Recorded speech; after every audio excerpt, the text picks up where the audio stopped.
Hello.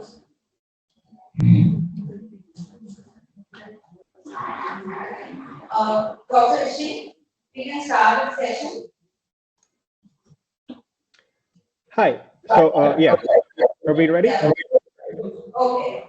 I quote, sustainable development is a pathway to the future we want for all. It offers a framework to generate economic growth, achieve social justice, exercise environmental stewardship, and strengthen governance. I unquote. This is our technical session 4 is all about sustainability and economic development. Ladies and gentlemen, it is my privilege and honor to welcome our keynote speaker for this session, Dr. Rishi Raj, who has joined us online from US. Dr. Rishi is the Associate Director, Mark G Center, Prairie View A&M University, Texas, US. He is the Managing Editor for the Journal of Minority Achievement, Creativity and Leadership, published by Pennsylvania State University Press, and also sits on the editorial review board for Impacting Educational Journal on Transforming Professional Practice, published by the University of Pittsburgh. Dr. Raj has earned his doctoral degree from A&M University, Corpus Christi, Texas, where his research focused on international student identity development. So we all are honored to have you with us. I would also like to welcome our reporter for the technical session for Dr. Rajiv Sinha, sir, Assistant Professor AG, who has published many research papers in international and national journals, and also a registered guide in Arka Jain University. Welcome, sir. So starting with technical session 4, now I would like to hand over the session to our keynote speaker, Dr. Rishi Raj. Thank you so much, Dr. Shukla, and thank you, everybody who has arranged this wonderful convening. It is always a pleasure to work with Arka Jain University, and I'm really glad to be here with you today. I'll get started on with the presentation. If there's any audio or video issues, just let me know, and I'll pause.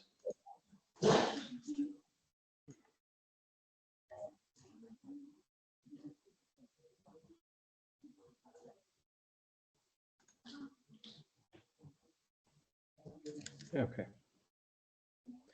Is my screen visible, the screen that I'm sharing?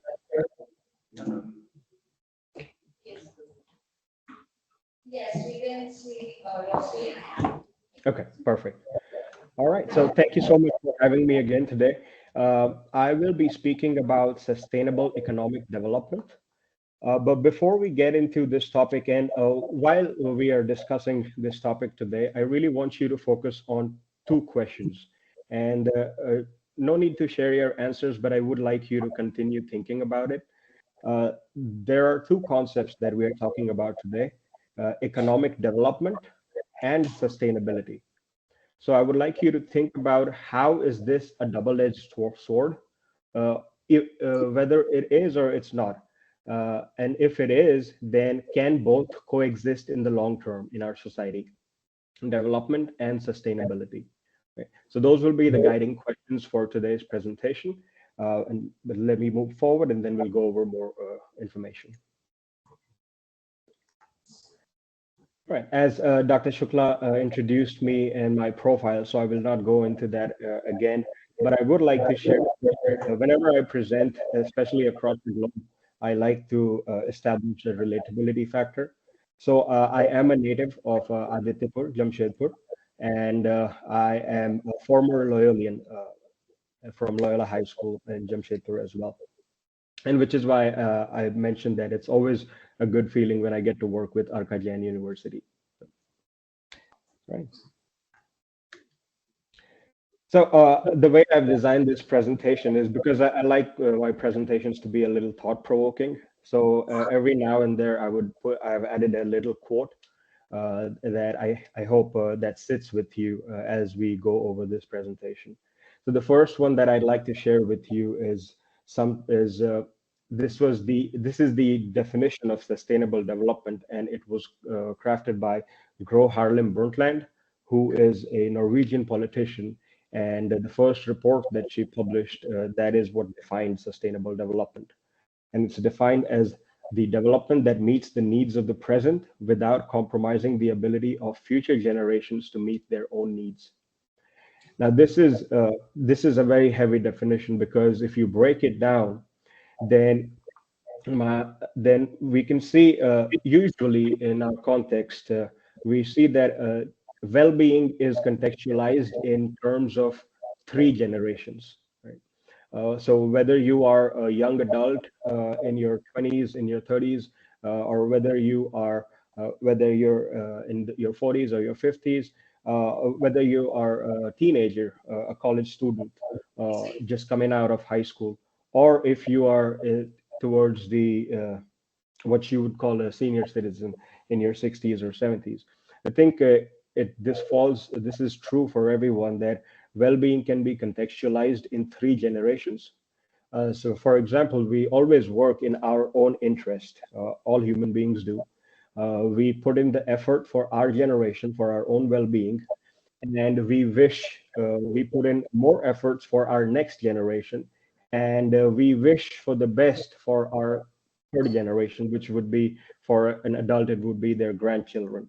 But then we fail to comprehend how life would be for the fourth generation, right? So we always think in terms of three generations, but then when we are talking about the generation that comes right after you, that generation will think about that fourth generation. This is one of the challenges with sustainable development, especially for the future, that we are not able to see very far out in the future. And that is what defines, or actually sometimes limits, our approach towards sustainable development.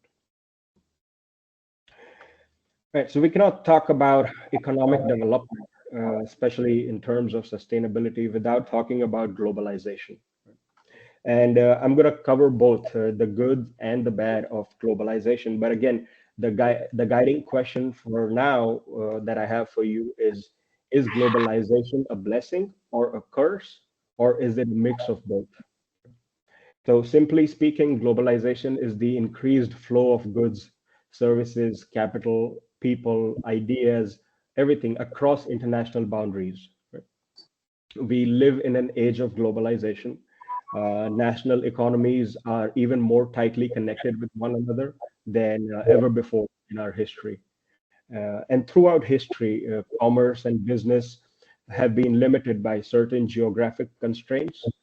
But if you look at the human history, we started out with trading products and ideas and services with our neighbors and within the geographic areas that we resided in. Then we were able to train animals like horse and oxes, and we could go farther. Then we built ships. Then we got even more farther. We were able to explore lands. Then we built airplanes, which gets us pretty much anywhere in the world. And then we finally came up with the internet. And now it's really all connected. No place is really remote anymore. Right? So if you think about in the context of India, today in 2024, as an Indian citizen, you eat Mexican food, you watch American shows, you are wearing Italian fabrics, you are traveling to Greece. Uh, that's not just the good side. There's even globalization on the bad side. You're criticizing China. You are even getting entertained by Pakistan's misery, right? So it's in the real world, everything, every emotion, every action, every thought process is guided by not just our existence on the planet, but all of our neighbors around us. Uh, and we see a lot more, uh, the globalization has become a lot more visible after the COVID-19 pandemic. You can easily live in India while working remotely for an Australian company that might be selling products to South America, but utilizing resources from Africa. So at the end of the day, everything that we consume is globally connected. Let's talk about the economic growth. And I'm sure a lot of this will relate to our faculty and students from commerce and management. So one of the first things is access to labor. When we talk about economic growth, the world just gives you a very wide labor pool. Developing nations get a lot of knowledge workers, which enhances their research and development. But then you also have developed nations who outsource low-skilled labor. Right? Along with access to labor comes access to jobs. So developing nations get jobs in their own countries, and then also migrate to other nations. Then economic growth also counts for access to resources. Not everybody has all the resources, which makes globalization a necessity. For example, everybody uses a smartphone, but very few countries manufacture smartphones, and then very few places on Earth have the rare earth metals that are required to build smartphones. But the product is consumed by everyone anywhere. And then lastly, under economic growth also comes in the ability for nations to specialize. So think about our neighbor to the northeast, Nepal. Nepal does not produce enough goods to trade with any other country. But when you look at mountaineering as an adventure sport, that is an industry because of the Himalayas. That is an industry that Nepal excels in, and nobody else can really offer that platform. Then another advantage of globalization is increased global cooperation. Because all of our interests are merged, globalization lessens conflicts, right? It does not eliminate global conflict, but it does lessen the conflicts and manages to allows us to navigate them due to diplomacy. Right? There's a lot of wars going on. There's a lot of wars that have happened in the past, and there will be more wars in the future. But one thing that always trumples war is profit. Right? The other advantage would be increased cross-border investment. Foreign direct investment always goes up with globalization. Also, shared technology and access to distribution channels for trade and commerce. This enhances welfare in the country. So the country that is the source of capital benefits they will benefit from earning higher return abroad than domestically, right? So here in the U.S., almost every time I have used a towel, it says "Made in India." But I can absolutely guarantee you that towel is being sold for a much higher price in the U.S. than it is in the Indian market. So that is how it builds capital. Then the country that receives the inflow of capital translates it into investment, and then that becomes productivity, your GDP. So there's a lot of advantages to globalization, and it can be summed up with we rise together. As long as we work together, we share our resources, we rise together. So as an example, I'd like to use this picture. This picture was, as you can see, the woman is wearing, she's carrying a box of UNICEF. So this was right after the COVID vaccine was developed. So it's due to globalization that a vaccine that was developed in the USA by researchers who were born as Turkish, it was delivered by special cargo planes of a Middle Eastern airline. And this picture is taken in a remote mountain area of Myanmar, right? So it provides a very good visual of how globalization works in real life. And there's a lot of other benefits too. We talk about increase in international trade. There's access to newer markets and products. There's a lot of cultural exchange. There's advances in medicine and technology, humanitarian aid, climate action, a lot of these benefits. But then I started off talking about double-edged sword. Let's focus on that because there are disadvantages too. So increased competition, right? Uh, Not just increased cooperation, which is a good thing, but also increased competition, which can be good again because we live in a capitalistic world. But then how it's a disadvantage, let's talk about that. So as a whole, global free trade is beneficial to the entire system, right? But individual companies, organizations, and workers can be disadvantaged, however, by the same global competition. So this is similar to how these parties might be disadvantaged with domestic competition as well, because the pool has simply widened. So it's a survival of the fittest. So, with this in mind, some firms, industries, and even citizen groups may elect governments to pursue what's called a protectionist policy. Protectionist policies are designed to buffer domestic firms or workers from foreign competition. Right? So, to give a better explanation, an easier explanation, protectionism often takes the form of, for example, tariffs, quotas, or non-tariff barriers as well, such as quality or sanitation requirements that make it more difficult for a competing nation or business to justify doing business in that country. These efforts can often be detrimental to the overall economic performance of both parties, actually. So, although we live in an age of globalization, we also seem to be living in an age of anti-globalization because dissatisfaction with the results of freer trade, concerns about foreign investment, and then polarized views about immigration all seem to be playing an important roles, especially in developed rich country politics like the US and Europe, and the threats in Western democracy to any kind of post-war globalist politics have been stronger as they are right now. But then there's more disadvantages as well, like disproportionate growth. That is something that developing nations feel a lot. This can happen both between and within nations. And these effects must be carefully managed economically and morally and ethically and all that sort. So within countries, here's how it works. There's an increase in immigration. On a macroeconomic level, immigration increases GDP, which is an economic boon domestically. But immigration may, however, reduce GDP per capita in the short term if immigrants' income is lower than the average income of those already living in the country. Then, this was an example of how it works within the country. Outside of the rich world, the developed countries, there are hundreds of millions of people who still remain in poverty. And there's varied research about this, whether this is due to too much globalization or not enough globalization. And then one of the more popular disadvantages of globalization is the environmental concerns.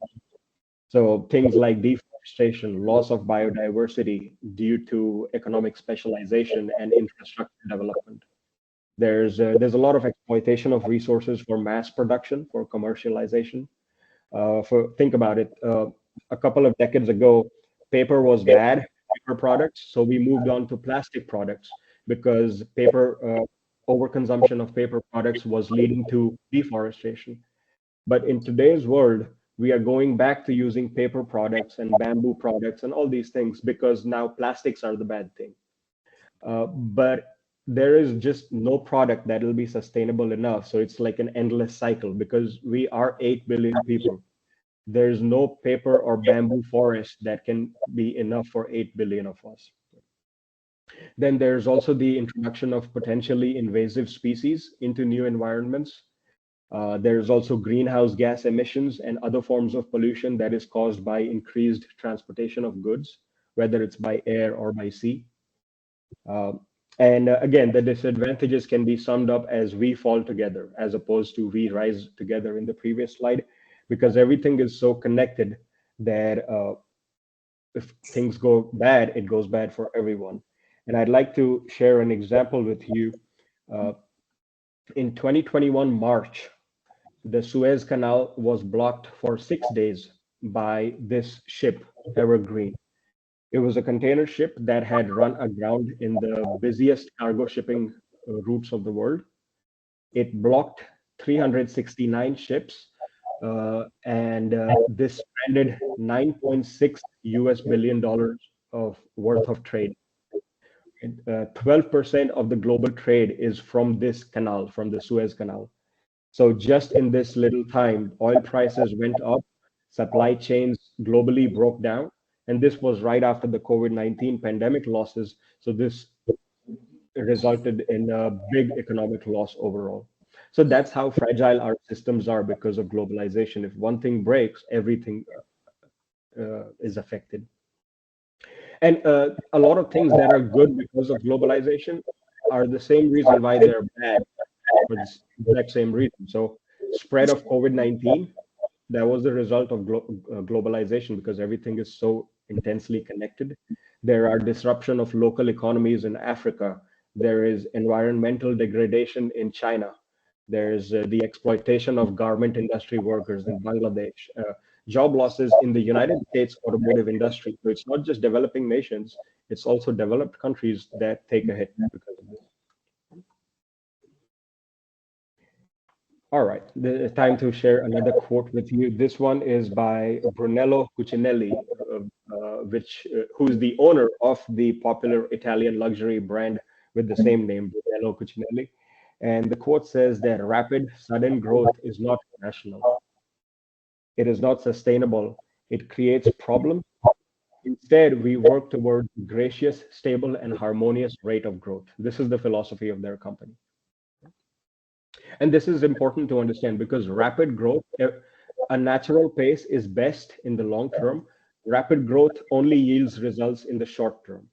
So it is the perfect recipe for making shareholders happy and bringing more investments. It is the perfect recipe for making citizens happy and bringing more votes in an election. But it's not sustainable. And there's a lot of examples that we can see over here that kind of prove this point in our daily lives, right? Uh, just to get off topic from a serious presentation, a lot of us we eat chicken. A lot of us we eat mutton as well. Chicken you can make really quickly. Mutton takes some time, but then which one is considered a delicacy more, right? So it's one of those things that we see examples of these things in real life as well. All right, so moving on. Now I'm gonna talk about the same what we're talking about, but we'll contextualize it in the context of India and its development, because India right now is in a very fragile stage of its existence. The transition from being underdeveloped to developing while working towards becoming a developed country is it's a very complex process, and it's sometimes it is invisibly layered, so it's not possible to see all of that. But there's a good push by according to the National Education Policy of 2020, uh, because in some aspects we are still looking at education, employment, impact of life, and everything in different silos. But that is not the case. It's a continuum. Everything is connected and tethered to each other. So everything that you study, whether it's in your school or in your college, is connected to the employment sector, to the workforce. Uh, that has an equal impact on your quality of life and standard of living. And in order to address this reality, the new NEP established in 2020 talks about multidisciplinary education and multidisciplinary because for a long time the Indian education system has either pushed you to prepare for an engineering degree or prepare for UPSC. If unless you are going outside of the country, then you would eventually combine your engineering with an MBA. Right? So most of these popular routes have existed, but now we are seeing a rise in interdisciplinary studies, right? Majors and disciplines that cater to problem solving, right? That are the demand of today and tomorrow as well. And that's what they're trying to engage with this new national education policy. Also, holistic education. Right? So it's not just about what you are studying. You should have absolute clarity why you are studying what you're studying and how it will allow you to achieve overall growth, not just a grade percentage on paper. Because the employment landscape, global ecosystem is changing very quickly. So it's becoming increasingly critical that students not only learn, but more importantly, learn how to learn. Because then you can weed out what is not required, right? And you can eventually every job or most jobs come down to thinking critically and solving problems. Being creative and being multidisciplinary allows you that edge to fulfill that need. In addition to the education system, let's also talk about development in other aspects of India as well. Right? So one of the things, and I use the word socio nationalism because that has been on the rise across the globe, right? whether it's Brexit, whether it's Make America Great Again, whether it's Make in India. So nationalism is on the rise, but there's a lot of times we see a lot of examples how the public is working for the country instead of the country working for the public. So let's talk about a couple of those examples. So how we can maintain. So in terms of green travel, tourism, and hospitality, I'll use some examples in the context of India.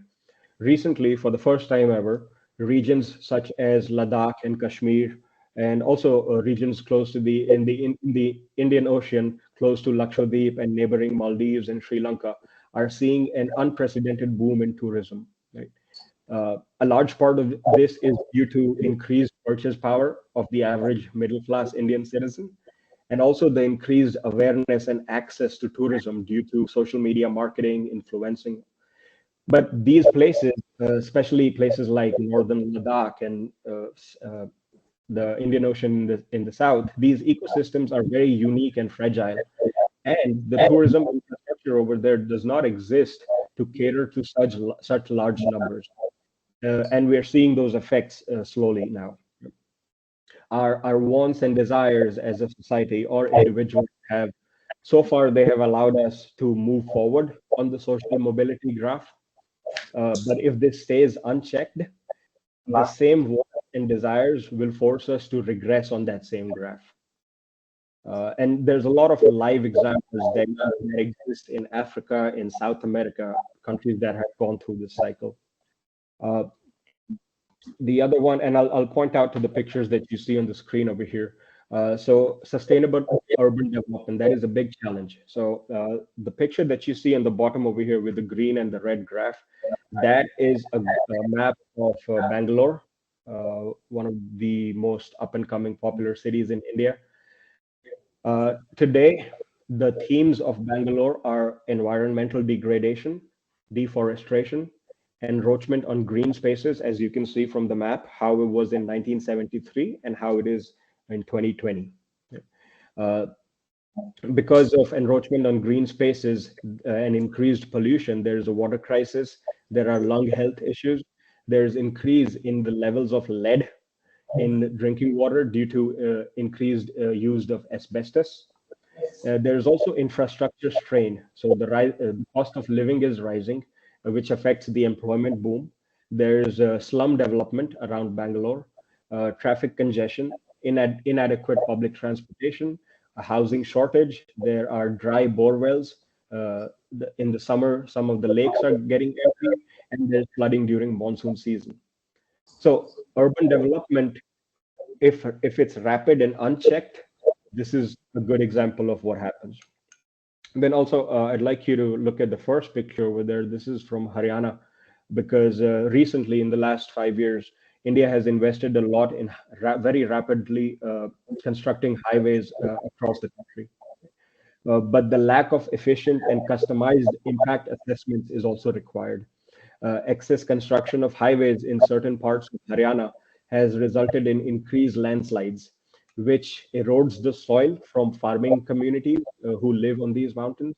And these communities are solely dependent on agriculture for survival. So this is another example of unchecked rapid development.